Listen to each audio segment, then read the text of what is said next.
सीधा लाइव लिए चल रहे हैं आपको दिल्ली, जहां पर देश की राष्ट्रपति द्रौपदी मुर्मू देश को संबोधित कर रही हैं 26 जनवरी के उपलक्ष्य में। से लेकर आज तक हमारी यात्रा अद्भुत रही है और इससे कई अन्य देशों को प्रेरणा मिली है। प्रत्येक नागरिक को भारत की गौरव गाथा पर गर्व का अनुभव होता है। जब हम गणतंत्र दिवस मनाते हैं तो एक राष्ट्र के रूप में हमने मिलजुल कर जो उपलब्धियां प्राप्त की है उनका हम उत्सव मनाते हैं। भारत विश्व की सबसे पुरानी जीवंत सभ्यताओं में से एक है। भारत को लोकतंत्र की जननी कहा जाता है, फिर भी हमारा आधुनिक गणतंत्र युवा है। स्वतंत्रता के प्रारंभिक वर्षों में हमें अनगिनत चुनौतियों और प्रतिकूल परिस्थितियों का सामना करना पड़ा। लंबे विदेशी शासन के अनेक बुरे परिणामों में से दो कुप्रभाव थे, भयंकर गरीबी और निरक्षरता। फिर भी भारत अविचलित रहा। आशा और विश्वास के साथ हमने मानव जाति के इतिहास में एक अनूठा प्रयोग शुरू किया। इतनी बड़ी संख्या में इतनी विविधताओं से भरा जनसमुदाय एक लोकतंत्र के रूप में एकजुट नहीं हुआ था। ऐसा हमने इस विश्वास के साथ किया कि हम सब एक ही हैं और हम सभी भारतीय हैं। इतने सारे पंथों और इतनी सारी भाषाओं ने हमें विभाजित नहीं किया है, बल्कि हमें जोड़ा है।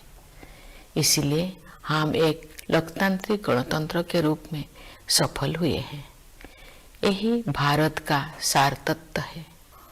ये सार तत्व संविधान के केंद्र में रहा है और समय की कसौटी पर खरा उतरा है। स्वतंत्रता संग्राम के आदर्शों के अनुरूप हमारा गणतंत्र को आधार देने वाला संविधान बना। महात्मा गांधी के नेतृत्व में राष्ट्रीय आंदोलन का उद्देश्य स्वतंत्रता प्राप्त करना भी था और भारतीय आदर्शों को फिर से स्थापित करना भी था। उन दशकों के संघर्ष और बलिदान ने हमें न केवल विदेशी शासन से बल्कि थोपे गए मूल्यों और संकीर्ण विश्व दृष्टिकोण से भी आजादी दिलाने में मदद की। शांति, बंधुता और समानता के हमारे सदियों पुराने मूल्यों को फिर से अपनाने में क्रांतिकारियों और सुधारकों ने दूरदर्शी और आदर्शवादी विभूतियों के साथ मिलकर काम किया। जिन लोगों ने आधुनिक भारतीय चिंतन धारा को प्रवाह दिया, उन्होंने आन भद्राः कृतवयन्तु विश्वतः, अर्थात हमारे पास सभी दिशाओं से अच्छे विचार आए कि वैदिक उपदेश के अनुसार प्रगतिशील विचारों का भी स्वागत किया। लंबे और गहन विचार मंथन के परिणाम स्वरूप हमारे संविधान की संरचना हुई। हमारा ये बुनियादी दस्तावेज दुनिया की सबसे प्राचीन जीवंत सभ्यता के मानवतावादी दर्शन के साथ साथ आधुनिक विचारों से भी प्रेरित है। हमारा देश बाबा साहेब भीमराव अंबेडकर का सदैव ऋणी रहेगा, जिन्होंने प्रारूप समिति की अध्यक्षता की और संविधान को अंतिम रूप देने में महत्वपूर्ण भूमिका निभाई। आज के दिन हमें संविधान का प्रारंभिक मसौदा तैयार करने वाले विधिवेत्ता श्री B.N. राव तथा अन्य विशेषज्ञों और अधिकारियों को भी स्मरण करना चाहिए, जिन्होंने संविधान निर्माण में सहायता की थी। हमें इस बात का गर्व है कि उस संविधान सभा के सदस्यों ने भारत के सभी क्षेत्रों और समुदायों का प्रतिनिधित्व किया। संविधान निर्माण में सभा की 15 महिला सदस्यों ने भी योगदान दिया। संविधान में निहित आदर्श ने निरंतर हमारे गणतंत्र को राह दिखाई है। इस अवधि के दौरान भारत एक गरीब और निरक्षर राष्ट्र की स्थिति से आगे बढ़ते हुए विश्व मंच पर एक आत्मविश्वास से भरे राष्ट्र का स्थान ले चुका है। संविधान निर्माताओं की सामूहिक बुद्धिमत्ता से मिली मार्गदर्शन की बिना प्रगति संभव नहीं थी। बाबा साहेब आम्बेडकर और अन्य विभूतियों ने हमें एक मानचित्र तथा एक नैतिक आधार प्रदान किया। उस राह पर चलने की जिम्मेदारी हम सब की है। हम काफी हद तक उनकी उम्मीदों पर खरे उतरे भी हैं, लेकिन हम ये महसूस करते हैं कि गांधी जी के सर्वोदय की आदर्शों को प्राप्त करना अर्थात सभी का उत्थान किया जाना अभी बाकी है। फिर भी हमने सभी क्षेत्रों में उत्साहजनक प्रगति हासिल की है। प्यारे देशवासियों, सर्वोदय के हमारे मिशन में आर्थिक मंच पर हुई प्रगति सबसे अधिक उत्साहजनक रही है। पिछले साल भारत दुनिया की 5वीं सबसे बड़ी अर्थव्यवस्था बन गया। ये उल्लेख करना जरूरी है कि ये उपलब्धि आर्थिक अनिश्चितता से भरी वैश्विक पृष्ठभूमि में प्राप्त की गई है। वैश्विक महामारी चौथे वर्ष में प्रवेश कर चुकी है और दुनिया के अधिकांश हिस्सों में आर्थिक विकास पर इसका प्रभाव पड़ रहा है। शुरुआती दौर में कोविड-19 से भारत की अर्थव्यवस्था को भी काफी क्षति पहुंची। फिर भी सक्षम नेतृत्व और प्रभावी संघर्षशीलता के बल पर हम शीघ्र ही मंदी से बाहर आ गए और अपनी विकास यात्रा को फिर से शुरू किया। अर्थव्यवस्था के अधिकांश क्षेत्र अब महामारी के प्रभाव से बाहर आ गया है। भारत सबसे तेजी से बढ़ते हुए बड़ी अर्थव्यवस्था में से एक है और सरकार द्वारा समय पर किए गए सक्रिय प्रयासों द्वारा ही संभव हो पाया है। इस संदर्भ में आत्मनिर्भर भारत अभियान के प्रति जन सामान्यों के बीच विशेष उत्साह देखा जा रहा है। इसके अलावा विभिन्न क्षेत्रों के लिए विशेष प्रोत्साहन योजनाएं भी लागू की गई है। ये बड़े ही संतोष के विषय है कि जो लोग हाशिए पर रह गए थे उनका भी योजनाओं और कार्यक्रम में समावेश किया गया है तथा कठिनाई में उनकी मदद की गई है। मार्च 2020 में घोषित प्रधानमंत्री गरीब कल्याण अन्न योजना पर अमल करते हुए सरकार ने उस समय गरीब परिवारों के लिए खाद्य सुरक्षा सुनिश्चित की जब हमारे देशवासी कोविड-19 की महामारी के कारण अकस्मात उत्पन्न हुए आर्थिक व्यवधान का सामना कर रहे थे। इस सहायता की वजह से किसी को भी खाली पेट नहीं सोना पड़ा। गरीब परिवारों के हित को सर्वोपरि रखते हुए इस योजना की अवधि को बार बार बढ़ाया गया तथा लगभग 81 करोड़ देशवासी लाभान्वित होते रहे। इस सहायता को आगे बढ़ाते हुए सरकार ने घोषणा की है कि वर्ष 2023 के दौरान भी लाभार्थियों को उनका मासिक राशन मुफ्त में मिलेगा। इस ऐतिहासिक कदम से सरकार ने कमजोर वर्गों को आर्थिक विकास में शामिल करने के साथ साथ उनकी देखभाल की जिम्मेदारी भी ली है। हमारे अर्थव्यवस्था का आधार सुदृढ़ होने के कारण हम उपयोगी प्रयासों का सिलसिला शुरू करने और उसे आगे बढ़ाने में सक्षम हो सके।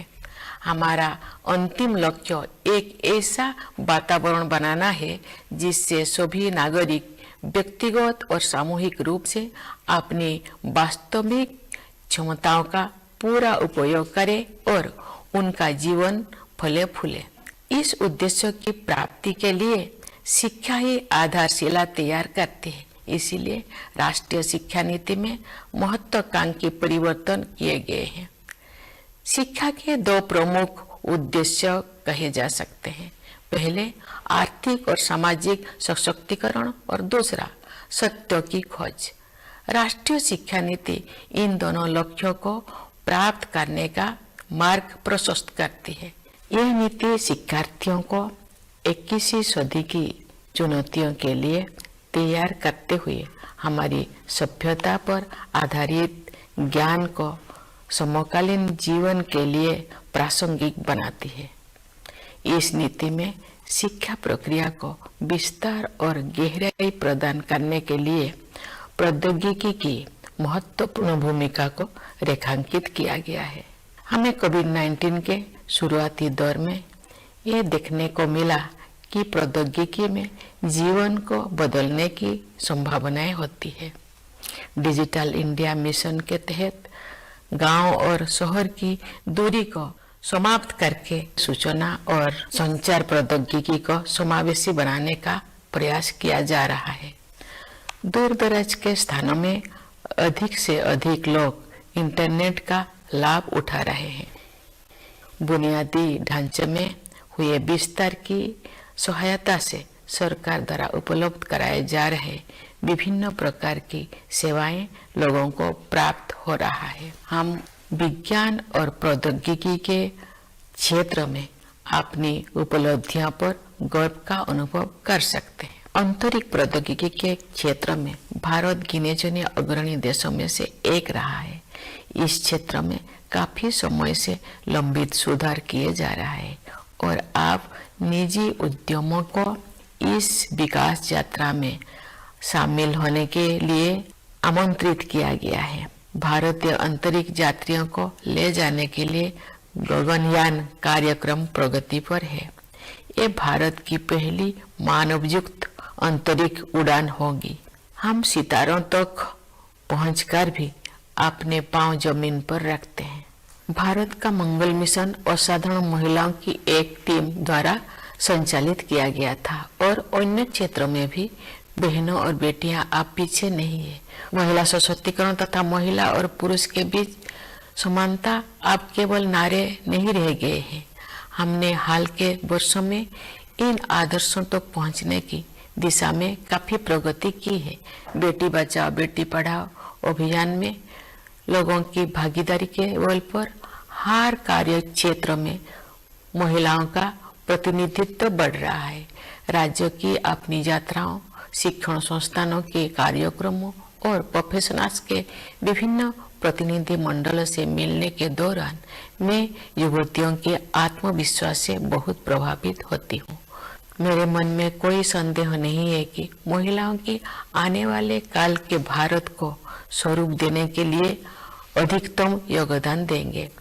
यदि आधी आबादी को राष्ट्र निर्माण में अपनी श्रेष्ठतम क्षमता के अनुसार योगदान करने की अवसर दिया जाए तथा उन्हें प्रोत्साहित किया जाए तो ऐसे कौन सा चमत्कार है जो नहीं किया जा सकता है। सशक्तिकरण की यही दृष्टि अनुसूचित जातियों और अनुसूचित जनजातियों सहित कमजोर वर्गों के लोगों के लिए सरकार की कार्यप्रणाली का मार्गदर्शन करती है। वास्तव में हमारा उद्देश्य न केवल उन लोगों के जीवन की बाधाओं को दूर करना और उनके विकास में मदद करना बल्कि उन समुदाय से सीखना भी है। विशेष रूप से जनजातीय समुदाय के लोग पर्यावरण की रक्षा से लेकर समाज को और अधिक एकजुट बनाने तक कई क्षेत्रों में सीख दे सकते हैं।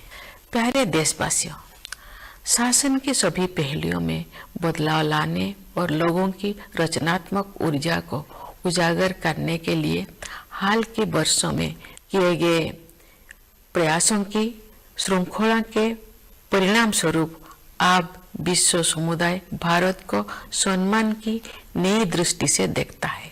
विश्व के विभिन्न मंचों पर हमारी सक्रियता से सकारात्मक बदलाव आने शुरू हो गया है।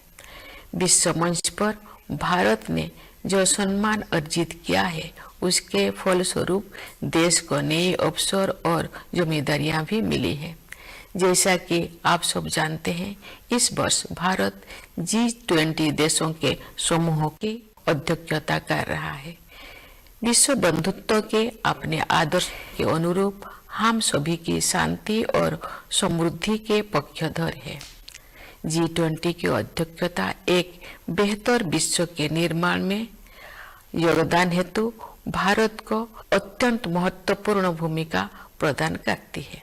इस प्रकार G20 की अध्यक्षता लोकतंत्र और मल्टीलेटरलिज्म को बढ़ावा देने का अच्छा अवसर भी है और साथ ही एक बेहतर विश्व और बेहतर भविष्य को स्वरूप देने के लिए उचित मंच भी है।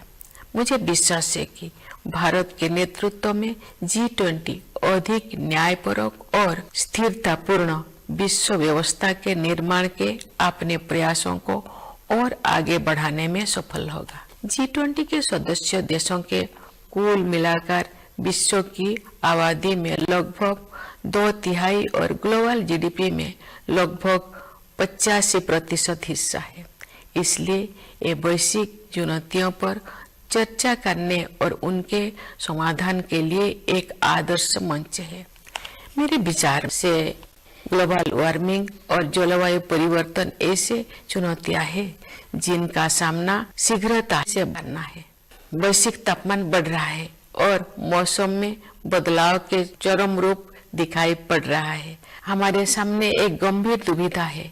अधिक से अधिक लोगों को गरीबी से बाहर निकालने के लिए आर्थिक विकास जरूरी है, लेकिन इस विकास के लिए फॉसिल फ्यूल का प्रयोग भी करना पड़ता है।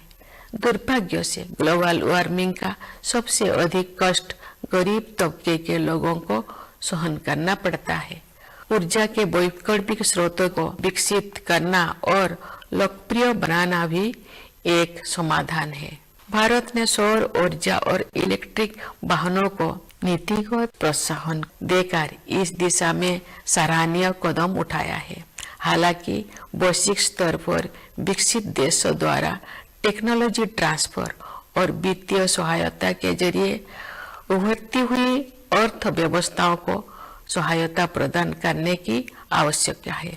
विकास और पर्यावरण के बीच संतुलन बनाए रखने के लिए हमें प्राचीन परंपराओं को नई दृष्टि से देखना होगा। हमें अपनी मूलभूत प्राथमिकताओं पर भी पुनर्विचार करना होगा। परंपरागत जीवन मूल्यों के वैज्ञानिक आयामों को समझना होगा।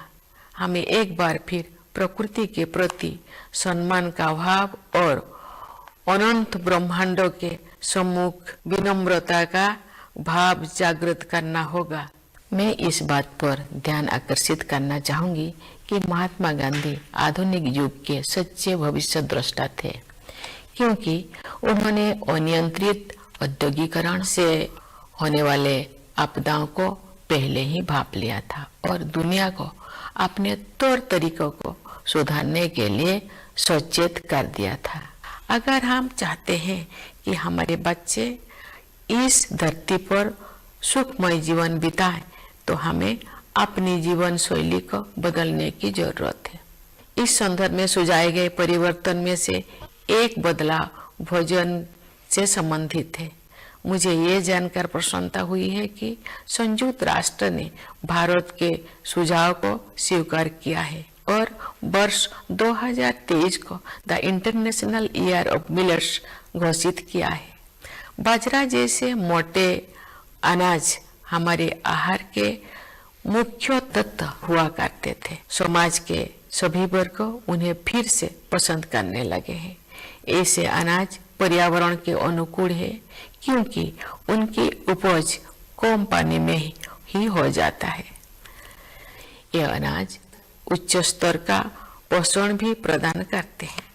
यदि अधिक से अधिक लोग मोटे अनाज को भोजन में शामिल करेंगे तो पर्यावरण संरक्षण